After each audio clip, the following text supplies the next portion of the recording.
estas cumbres, recordando jóvenes, hay presencia de glaciar, a partir de 5.000 metros. Si una cordillera tiene una altitud superior a 5.000 metros, habrá presencia de glaciar, ¿ya? Pero debido al cambio climático va variando. Los glaciares se retiran por el incremento de la temperatura media. Pero por el momento la teoría es, a partir de 5.000 metros habrá presencia de glaciares por la baja temperatura. Esto sería el clima del oriente peruano. Recordando que la selva por la llanura amazónica se desplaza los vientos alisios del sureste y la primera barrera es la cordillera oriental. La primera barrera es la cordillera subandina. El oriente peruano, la selva alta, es zona de mayor precipitación. Es el lugar más lluvioso del Perú. El promedio de precipitación, ¿no? Dice, está por encima de 2.000 milímetros por año, pero en la selva baja está por encima de 2.500 milímetros por año, pero en la selva alta, por región Rupa-Rupa, existen puntos donde sobrepasan 5.000 milímetros por año, como en la localidad cusqueña de 15.000. Por lo tanto, la selva alta es el lugar más lluvioso.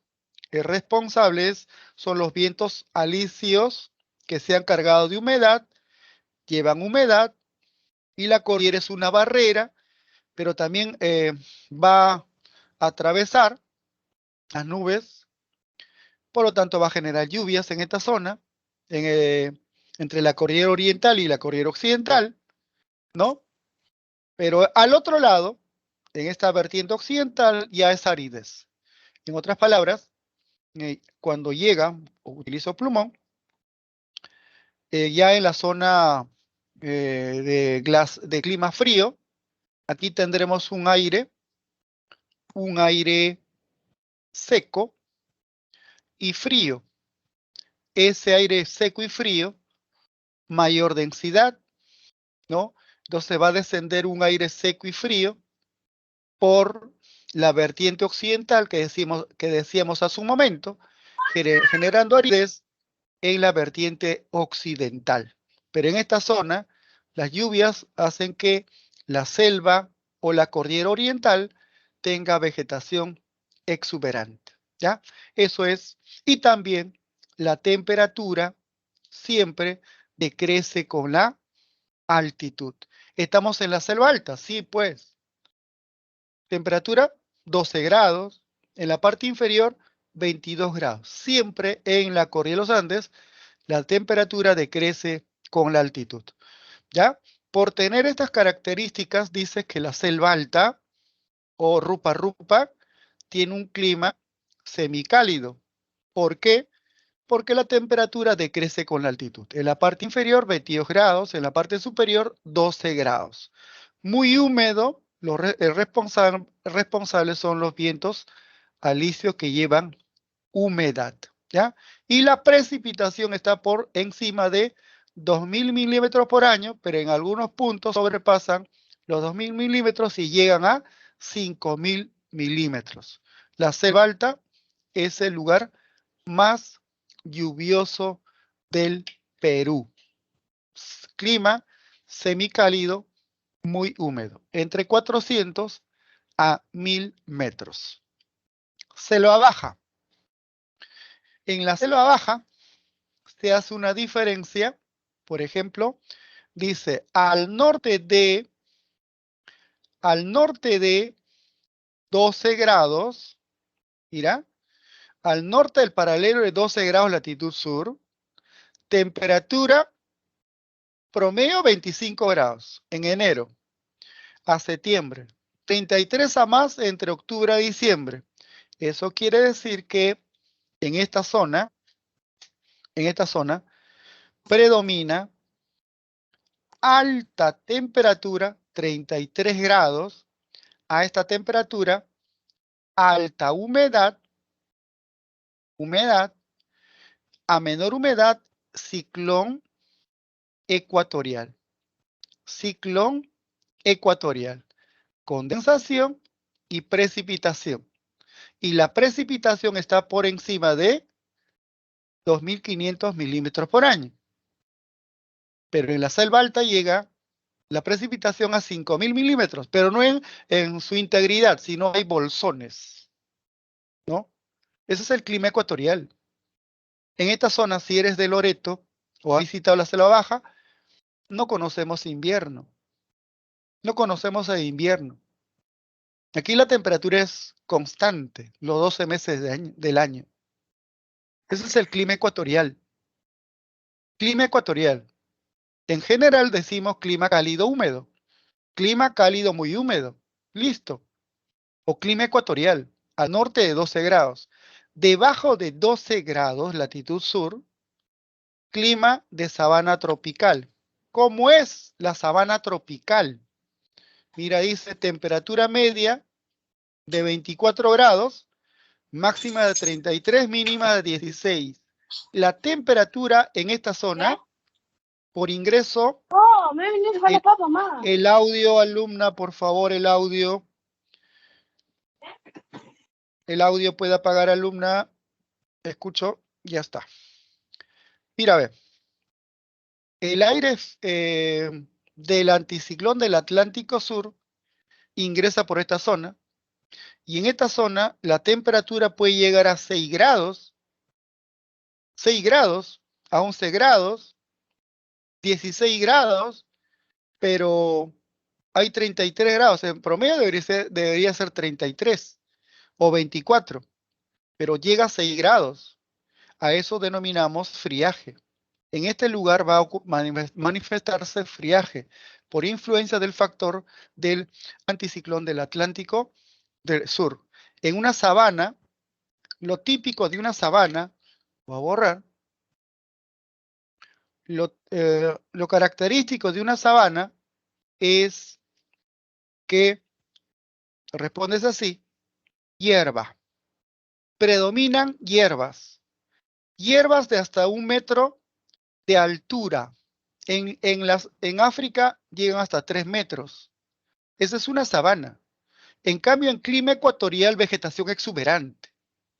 En una sabana predominan hierbas, árboles dispersos o simplemente palmeras. De ahí, por eso te explicaremos en otro tema, sabana de palmeras, ¿no? Y la precipitación pues está por encima de 2.000 milímetros por año. Pero se diferencia del clima ecuatorial con una sabana, que en las sabanas predominan hierbas y los árboles están dispersos. Esto es en una zona de Madre de Dios. ¿Ya? Bien. Fenómenos de origen climático. Muy bien. Heladas. ¿Qué es una helada? Hay dos tipos de heladas. Heladas blancas y heladas negras. A ver, ¿cuál es la diferencia para que se produzcan heladas blancas? La temperatura, dice, debe estar por debajo de 0 grados. Ya está, 0 grados. Y en el lugar debe existir más o menos humedad. Entonces, el vapor de agua con una temperatura bajo 0 pasa directamente al estado sólido. Pasa directamente al estado sólido. El vapor pasó directamente al estado sólido. A eso es lo que denominamos sublimación inversa. Que el agua, el vapor de agua, el agua en estado gaseoso, pasó directamente a estado sólido. Sublimación. Y sobre la superficie aparece escarcha. ¿Ya? Sobre el gras aparece escarcha. Sobre el gras. Eso es helada blanca. Para que se produzca helada blanca, más o menos humedad y temperatura bajo 0. Ya está, escarcha. En cambio, heladas negras el aire tiene poca humedad y la temperatura desciende bajo cero. Si la temperatura desciende bajo cero, el aire seco, el aire seco, el aire seco, ¿qué hace? Succiona la humedad de las plantas. Succiona, quema, marchita. Quema, dice quemadura de los tejidos, el aire seco. El campesino está sumamente preocupado porque tiene mira el aire del lugar en la noche y es un cielo azulado, estrellado, ¿no? Entonces dice, va a ocurrir una helada y eso es negativo. El aire seco succiona la humedad de las plantas. Cuando hemos visitado la zona andina, ¿qué pasó con nuestro labio? Se cuarteó. Nuestra cara también se cuarteó. ¿Por qué? ¿Quién es el responsable? El aire seco. ¿Ya?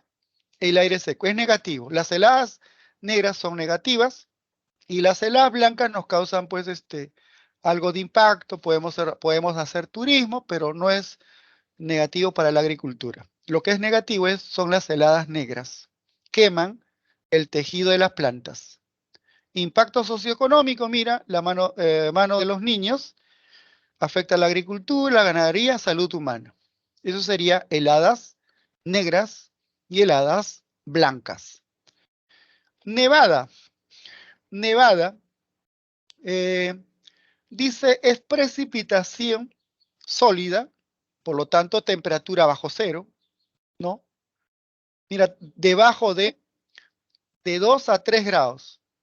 Entonces, si la temperatura del lugar tiene -2 a -3 grados, la precipitación será en estado sólido y cae copos de nieve sobre 3.600 metros, pero para que se produzca precipitación en estado sólido, el requisito es temperatura bajo cero, -2 a -3 grados. La helada se registra con cielo cubierto, correcto, cubierto, nuboso. La temperatura descendió bajo cero.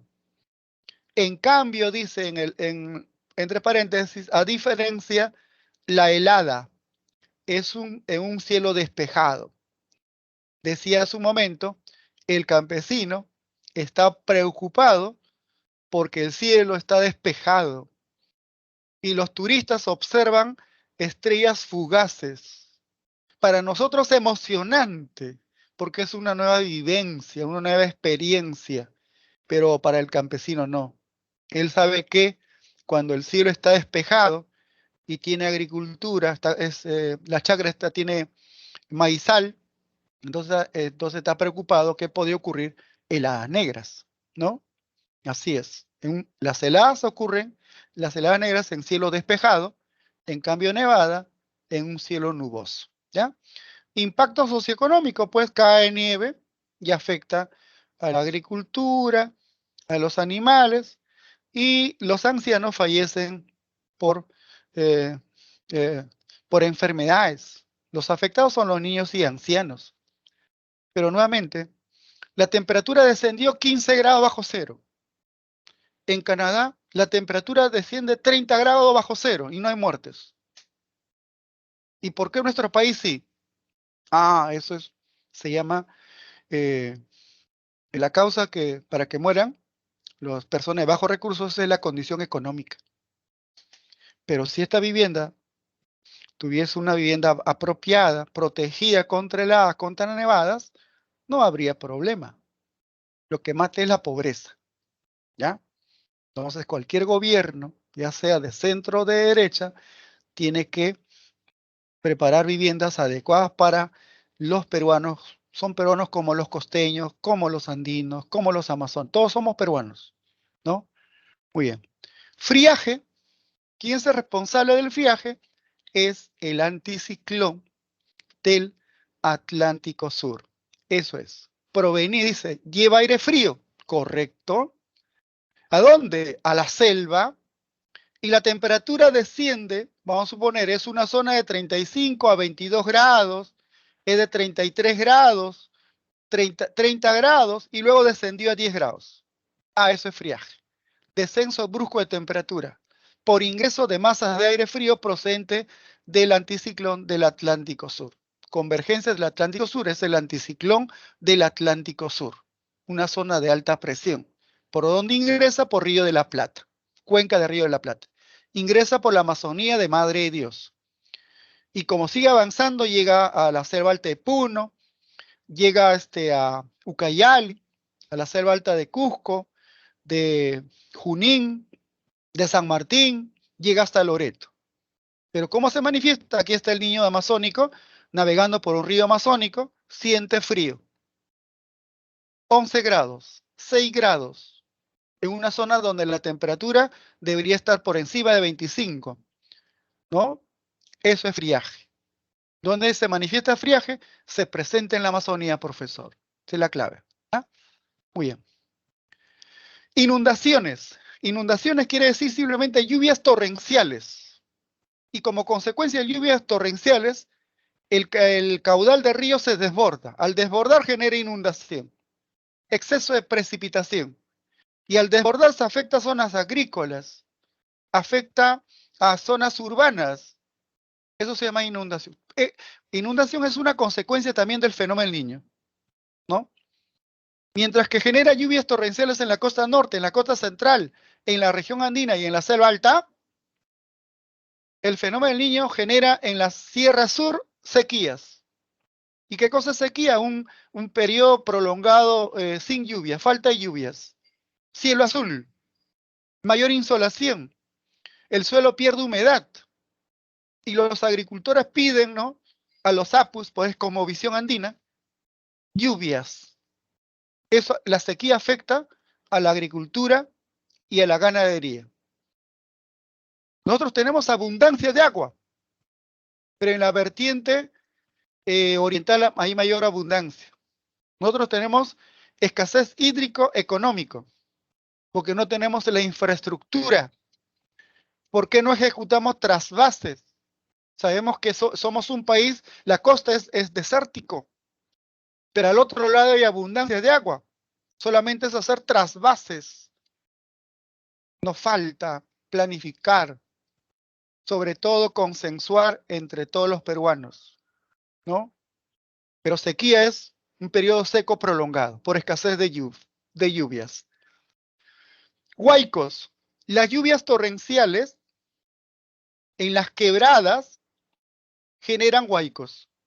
La lluvia se desliza por la quebrada, baja por su cauce, pero el hombre por necesidad construyó viviendas en las quebradas, por necesidad. El fenómeno ocurre estacionalmente, afecta al ser humano, es negativo, pues. Es que también nosotros hemos elegido vivir en una quebrada zona de huaicos. Se llaman yokyas también, ¿no? El término adecuado es yokya. Se originan como consecuencia de lluvias torrenciales de diciembre a abril. ¿Dónde? En las quebradas. Genera deslizamiento. Genera destrucción. Eso se observa en Chosica, en la zona de Pedregal, ¿no? Eso es huaico. Es cuando el fenómeno, las lluvias intensas generan efectos negativos sobre el hombre porque por necesidad vivimos en una quebrada seca, ¿no? Y la persona que nos vendió dijo, hace muchos años no ocurre fenómeno, este es un lugar seguro. Pero el fenómeno se va a dar. Y entonces esas lluvias intensas generan huaicos en las quebradas, deslizamientos, bloqueo.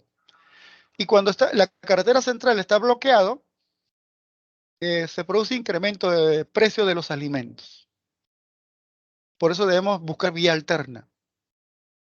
Ya el expresidente Sagasti ya firmó un contrato entre Estado y Estado, entre el Estado peruano y el Estado francés, para ejecutar una carretera.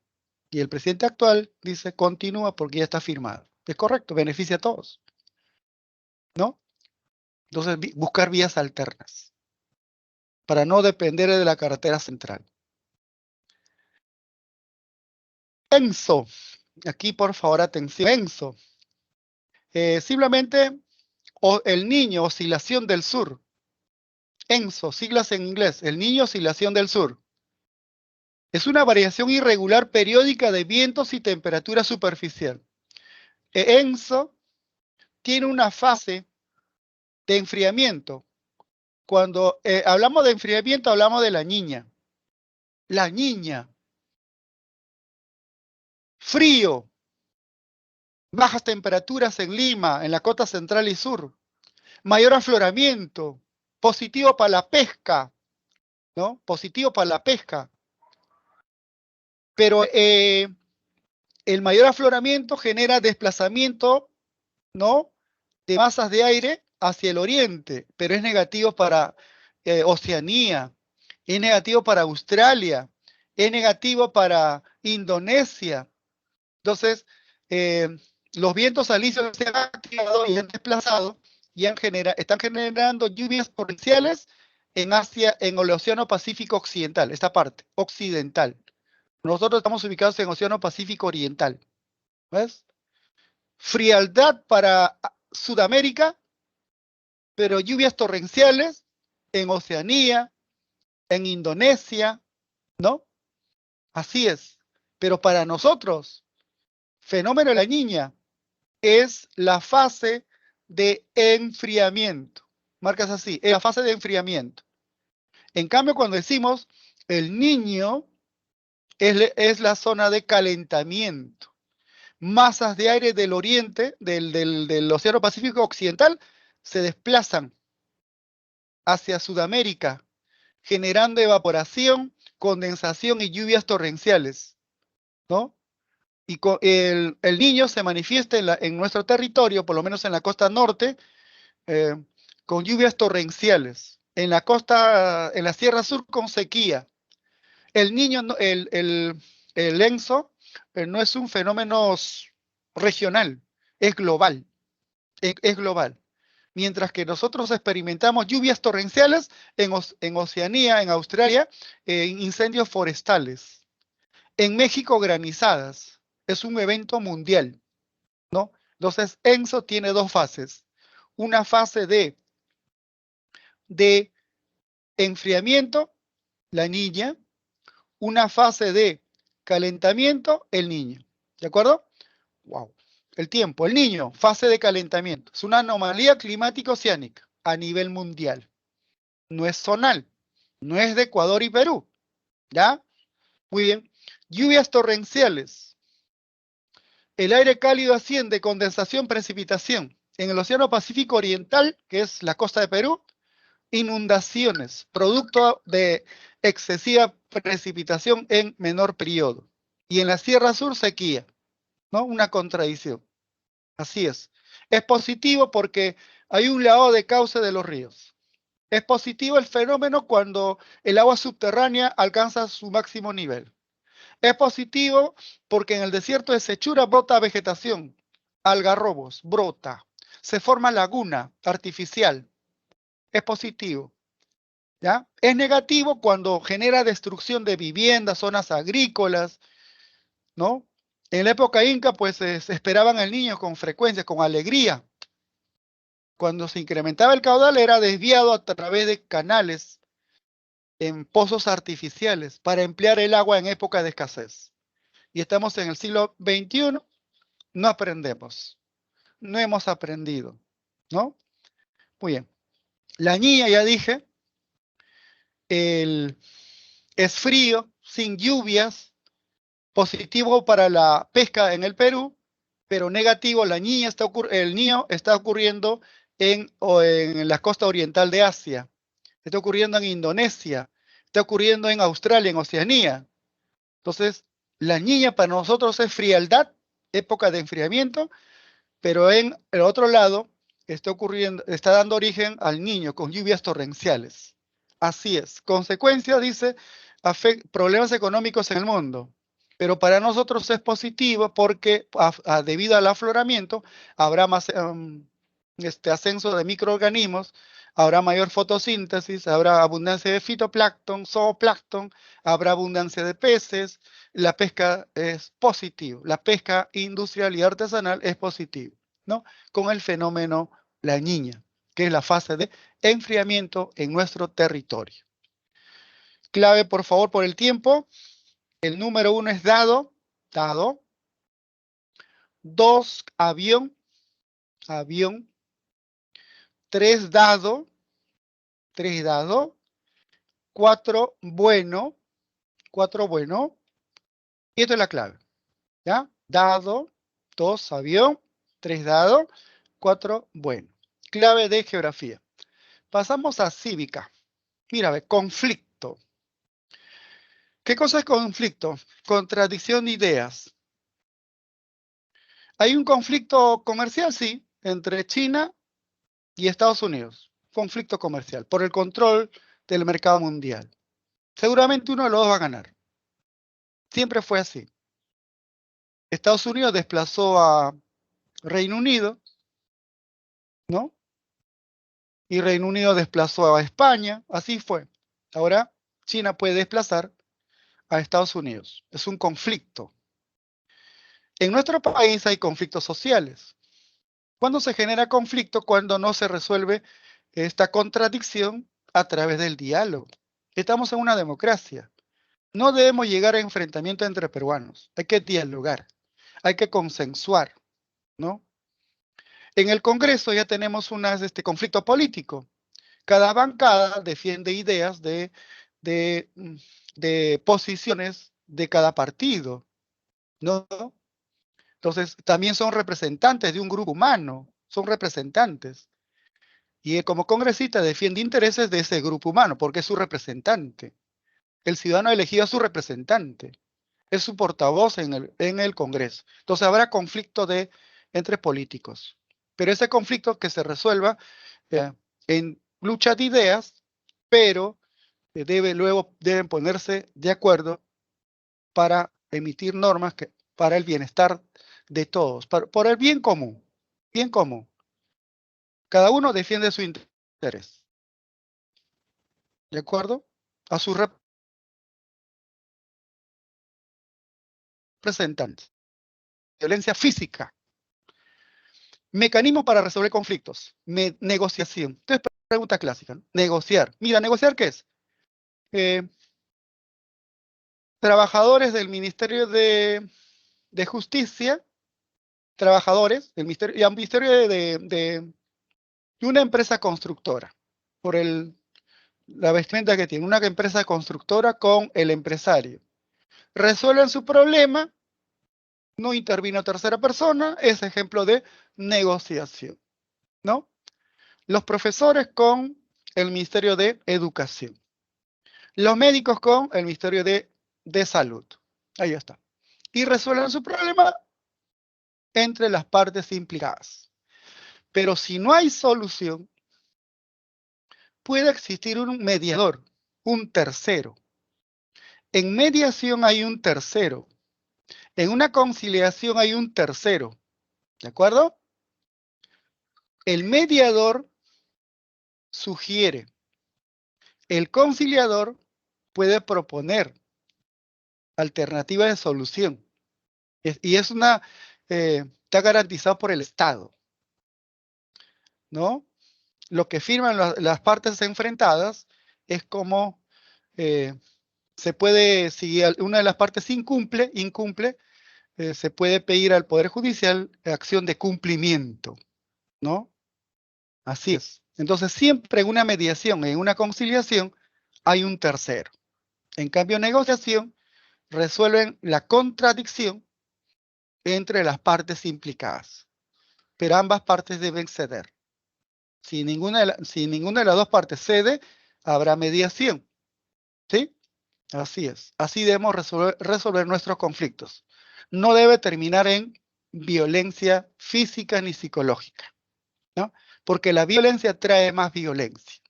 Eso sabemos, porque hemos vivido una época de violencia. La violencia trae más violencia. ¿Ya? Muy bien. Negociación. Mira, como dije hace un momento, con comunidad campesina, con una empresa minera. Y ahí está negociación. Listo. Se expone punto de vista, ¿está bien? Se escucha de forma activa. Muy bien. Se está dispuesto a ceder. Importante, ceder. Ceder. Las dos partes deben ceder. ¿Sí? Se dan transacciones para lograr, ¿qué cosa? Equilibrio. Ambas partes salen beneficiadas en una negociación. No hay intervención de un tercero. ¿Ya? Las partes enfrentadas resuelven su problema. Negociación. Mediación. Mediación. Ahí hay un tercero. ¿Ya? Mediación. El mediador es una tercera persona que interviene en el proceso. Tercera persona. Muestra interés imparcial. Siempre el mediador tiene que ser imparcial. Neutral en el problema. Por ejemplo, el mediador podría ser el Ministerio Público. El mediador podría ser la iglesia, el jefe de la Iglesia Católica. O lo que las partes deciden que intervenga, ¿no? Pero debe ser neutral e imparcial. Guía, el mediador guía, brinda a las partes consejos, sugerencias, sugiere, se podría resolver de la siguiente manera. No propone, ojo, no propone. El mediador no propone, sugiere, ¿de acuerdo? Eso es una mediación. Mediador. Un tema, por ejemplo, el tema de Baguazo, ¿no? Entre el Estado y las comunidades nativas. El mediador fue en ese momento defensora del pueblo, la doctora Beatriz Merino, mediador. Así es. Correcto. Guía, da consejos, sugerencias, no propone. El que propone es el conciliador. ¿De acuerdo? Aquí interviene un tercero, como en la mediación, quien debe proponer alternativas de solución, según el Código Civil, según el Código Penal, por lo menos el Código Civil, ¿ya? ¿Dónde se puede conciliar? En instituciones autorizadas por el Ministerio de Justicia y de Desarrollo, y de los derechos humanos, ¿no? Autorizado. ¿Quiénes pueden ser conciliadores? ¿Solamente los abogados? No.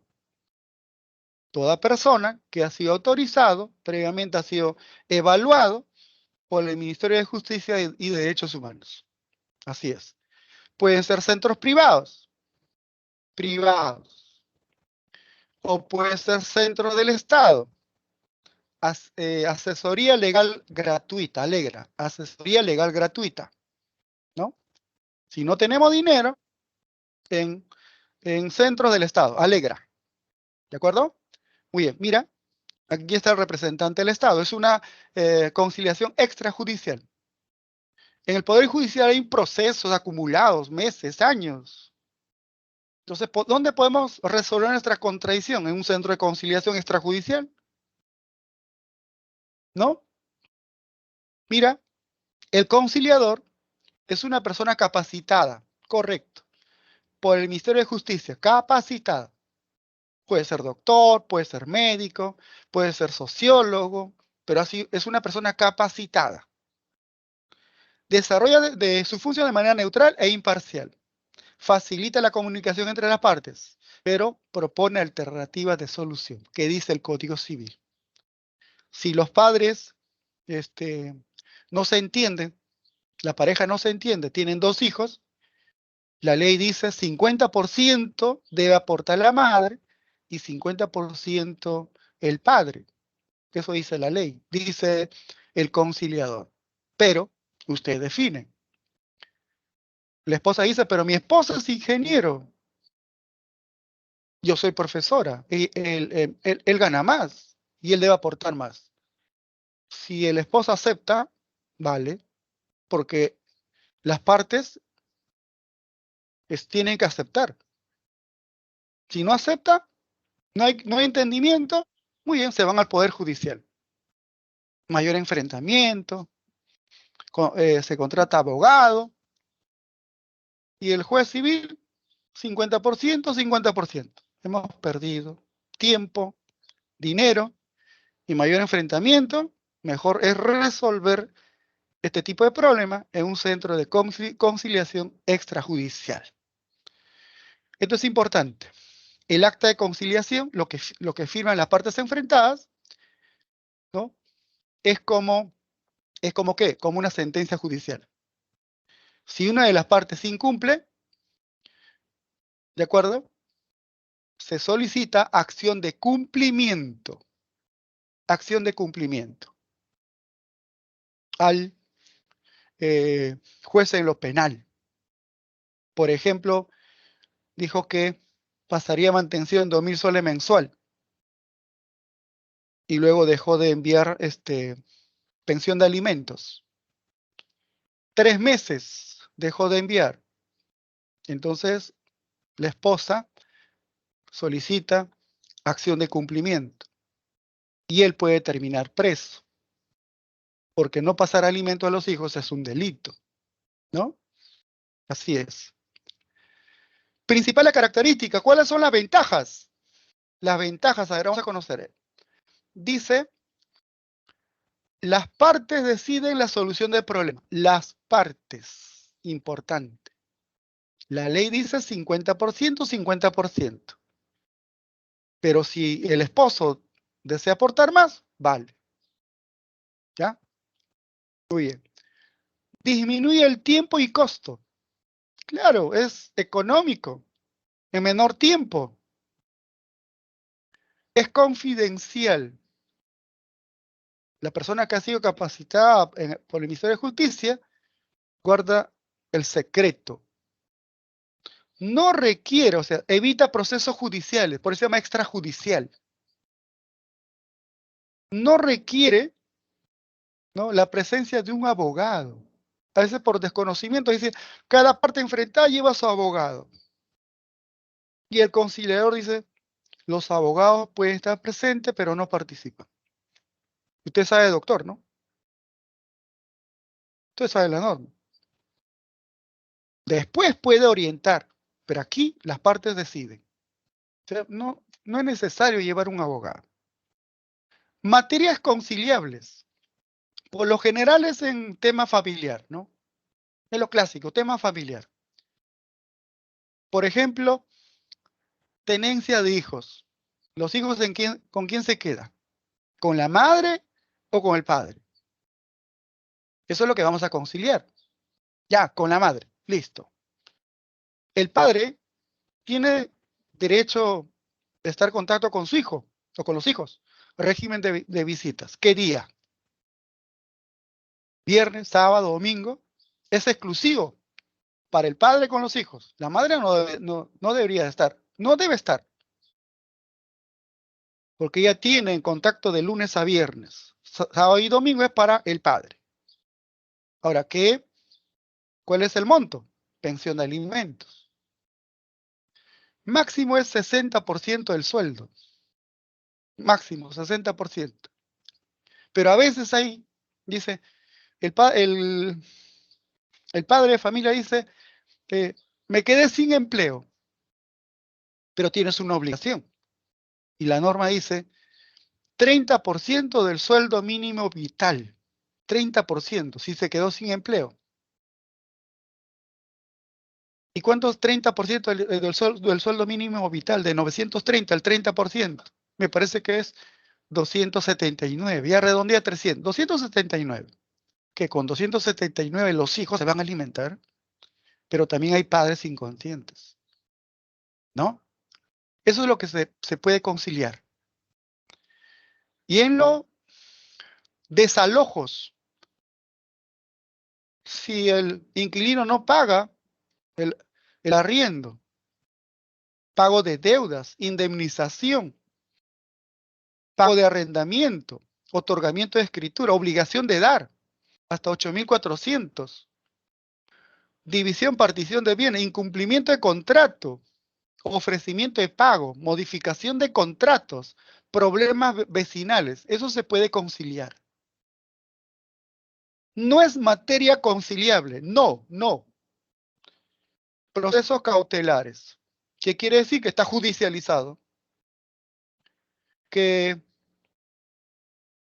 una de las partes ha pedido que la vivienda queda, no debe venderse hasta que se solucione el problema. Ya está, proceso cautelar.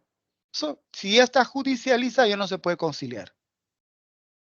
Proceso de garantías, que puedes conciliar el habeas corpus, habeas data, acción de cumplimiento. No, eso no se puede conciliar. Violencia familiar, una pregunta. ¿Qué? ¿El esposo te maltrata? O la esposa también maltrata, porque ambas partes se maltratan. Hay maltrato físico, psicológico. ¿Y eso podemos conciliar? ¿Que la próxima vez mi reacción va a ser menos violento? No. Violencia familiar es delito. Eso no se puede conciliar. Partición de herencia. Los padres murieron sin dejar testamento. Derecho a la propiedad no se puede conciliar. Desconocimiento del domicilio. Claro, si la otra parte vive en el extranjero, no conocemos su domicilio, o en el Perú desconocemos su domicilio, no se puede conciliar. ¿De acuerdo? Eso no se puede conciliar. Listo, a grandes rasgos. Violencia y conflicto interno. Aquí ven un helicóptero. Entonces ya puedes inferir. ¿Qué se refiere a procesos cautelares? Proceso cautelar es cuando ya está judicializado, de repente es por deuda, y para resarcir esa deuda, de repente el juez determina que esa deuda debe cumplir la otra parte con la venta del terreno. Entonces, el terreno queda en la vivienda o el terreno en conflicto queda en status quo, no se vende. La otra parte no debe vender hasta que no haya sentencia judicial.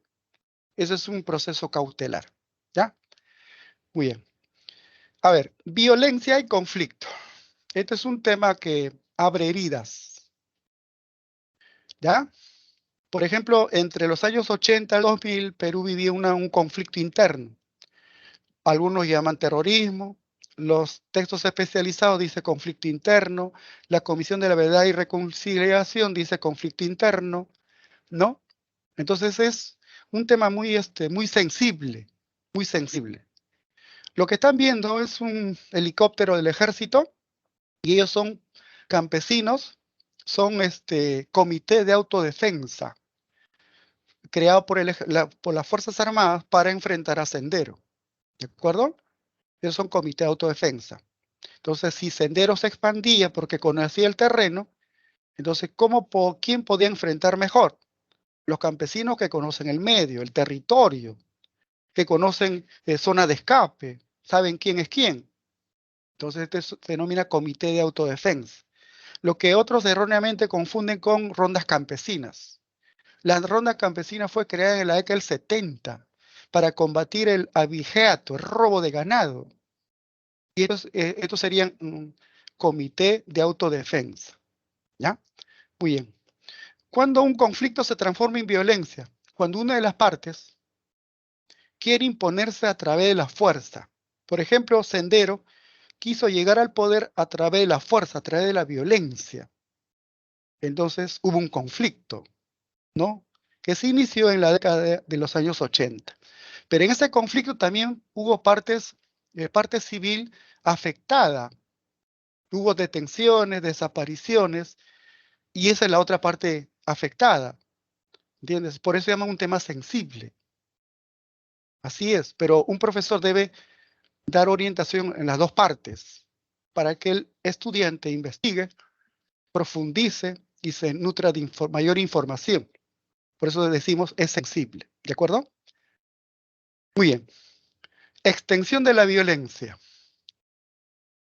Surgió en el año 80 el conflicto armado, lo inició Sendero, hubo 12 años de gobierno militar, primero por Velasco, después por Morales Bermúdez, se iniciaba el proceso de elecciones, llegamos a la democracia, justo en ese año Sendero quiere llegar al poder a través de la violencia, en la década del 80. ¿Y dónde surgió? En Ayacucho. Y la pregunta es, ¿por qué en Ayacucho? ¿Por qué no en un departamento rico? Siempre decimos, la pobreza, la exclusión y la desigualdad son caldo de cultivo. Por eso, cada gobierno que sea de izquierda o de derecha o de centro debe combatir la pobreza, la desigualdad, la exclusión. Y así no habrá violencia. Si todos tienen oportunidades para desarrollarse, para realizar actividades comerciales con carreteras afirmadas, que sus productos tienen un mercado, que sus productos podrían exportarse, no habría. O sea, eso es un factor, ¿ya? Entonces se inició en Ayacucho, luego se expandió a la zona urbana, se expandió a la selva. ¿Por qué se expandió? Es que el gobierno del año 80, el arquitecto Fernando Belaúnde Terry, lo confundió como abigeos que robaban ganado. Y no eran abigeos, sino eran de sendero, con ideología. La policía no pudo controlar, envió la Fuerza Armada, militarmente. Entonces, no se enfrenta militarmente, se enfrenta militarmente, pero también acción política, acción social, presencia de Estado. ¿Cómo ganas a la otra parte, a los simpatizantes? Porque siempre la violencia trae más violencia. Eso es lo que vamos a analizar. Esa es la conclusión a la que llegó la Comisión de la Verdad y Reconciliación. Consecuencias económicas, pues hubo derribamiento de puentes, destrucción de industrias, de cooperativas, destrucción, ¿no? Entonces la economía se deterioró. Y el principal responsable, Sendero, que inició en el año 80, y el movimiento revolucionario Tupac Amaru, que surgió en el 1982, ¿no? Aquí se ve un velorio de Luis Julca, un estudiante que fue asesinado por traición, o sea, de repente por delatar. Aquí una imagen que se puede observar, ¿de acuerdo? Entonces, los principales responsables, Sendero Luminoso y el MRTA. Formas de violencia. Entonces, la Comisión de la Verdad. Esta comisión se formó en la época del doctor Valentín Paniagua, ¿no? Y lo redactó, y al informe final, el doctor Alejandro Toledo, ¿ya?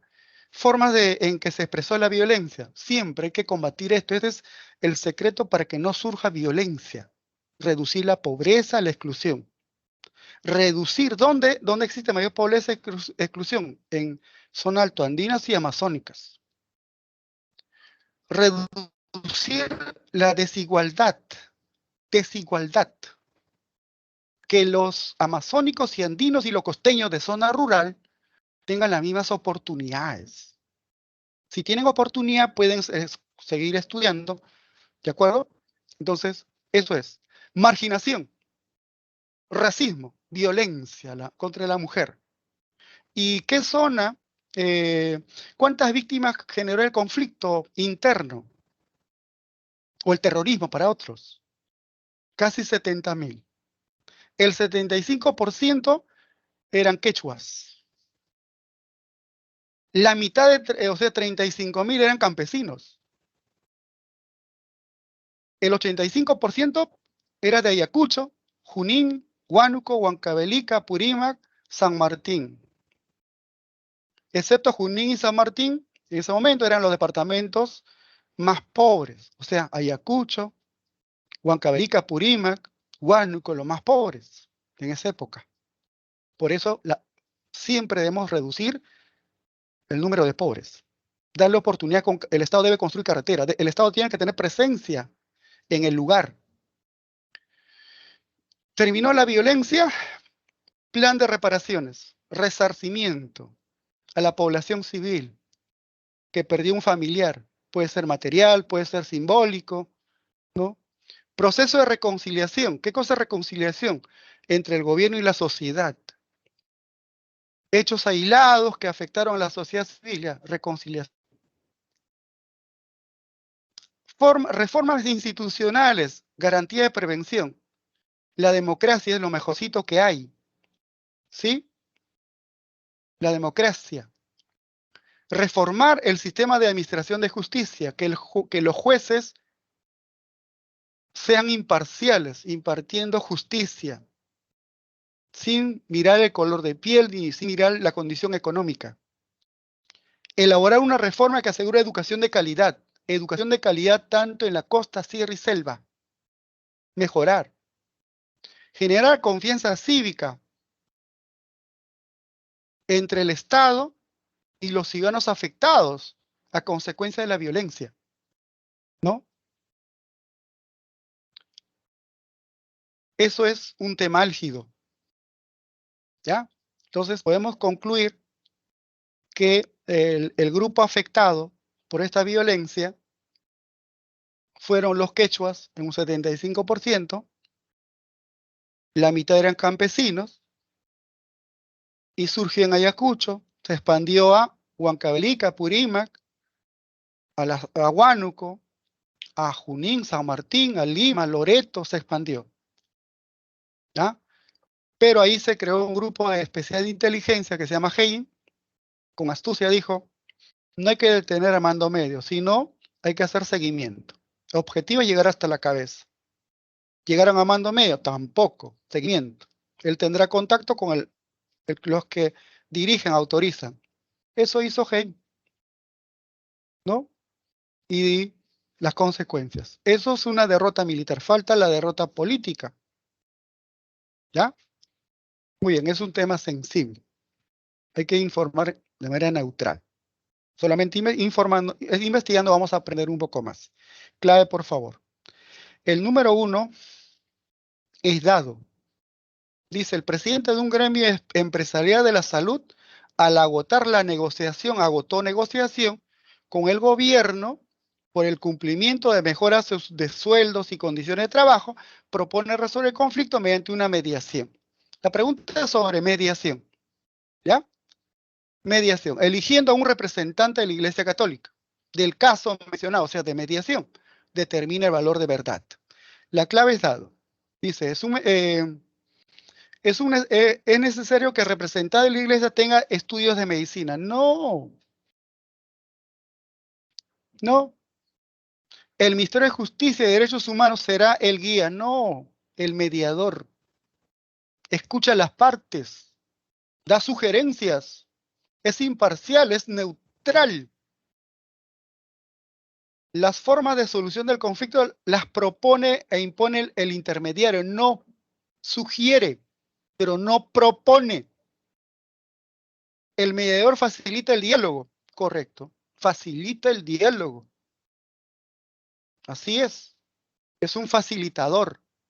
Es como un tutor. Respondes así, es como un tutor. Dos estudiantes en problema, el tutor interviene. El mediador es como un tutor. Escucha las partes enfrentadas. Número 2 es casa, por favor. 2 casa. 3, bueno. 3, bueno. Y 4, dice, entre los años 80 al 2000 se constituyó en nuestro país un episodio muy intenso de violencia. Sobre esta lamentable etapa de nuestra historia, se emite un informe sobre la Comisión de la Verdad y Reconciliación. De lo expuesto, identifica algunas conclusiones que corresponden a este documento de la Comisión de la Verdad, ¿no?